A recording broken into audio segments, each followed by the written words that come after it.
नमस्कार, माझ्या चॅनलवरती आपल्या सर्वांचं मनपूर्वक स्वागत। उडदाच्या डाळीचे आपण वडे नेहमीच बनवतो, परंतु अशा प्रकारचे उडदाच्या डाळीचे पकोडे तुम्ही कधी बनवले नसतील तर नक्की बनवून याचा आस्वाद घ्या। त्यासाठी आपण इथे सालासगट उडदाची डाळ 2-3 तास भिजत घातली। चांगली भिजल्यानंतर ती धुवून काढायची, त्याची साल निघून जाईल।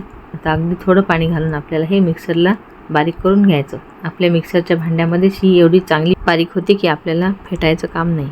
तुम्ही बघू शकता, आपण फक्त इथे डाळ चांगली बारीक होईल इतपतच पाणी घातलेलं आहे, फार पाणी घातलेलं नाही। आता डाळीचं मिश्रण आपल्याला पसरट भांड्यामध्ये काढून घ्यायचं आहे। तुम्ही बघू शकता ही डाळ आपली किती घट्ट आहे ते।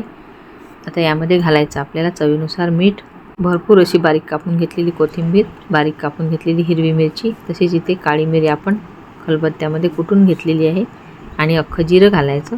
आता हे सर्व साहित्य घालून झालेलं आहे। त्यामध्ये 1 चमचा तेल घालायचं आणि 1 मोठा बारीक कापून घेतलेला कांदा घालायचा। सर्व साहित्य या डाळीमध्ये एकत्र करून घ्यायचं। यामध्ये बेकिंग पावडर, सोडा वगैरे काहीच घालायचं काम नाही।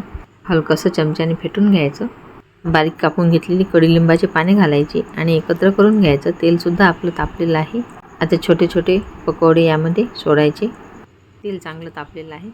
कढईमध्ये जेवढे बसतील तेवढेच घालायचे।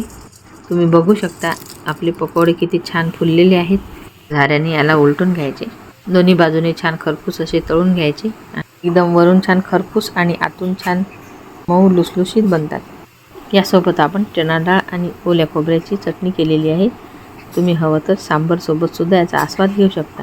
तुम्ही बघू शकता वरून किती खरपूस आणि आतून छान पोकळ झालेले आहेत। आता हे तयार झालेले आहेत, त्याचा आवाज सुद्धा ऐकू शकता। हिरवी मिरची, कोथिंबीर, जिरे, साखर आणि दही घालायचं आणि हे बारीक करायचं। कोथिंबीर भरपूर घ्यायची, हवं तर पुदिना सुद्धा घेऊ शकता। झाली आपली चणा डाळीची तयार केलेली चटणी। रेसिपी आवडल्यास व्हिडिओला लाईक, शेअर आणि चॅनलला सबस्क्राईब नक्की करा। रेसिपी बघितल्याबद्दल धन्यवाद। पुन्हा भेटू अशाच नवीन रेसिपीसोबत। तोपर्यंत नमस्कार।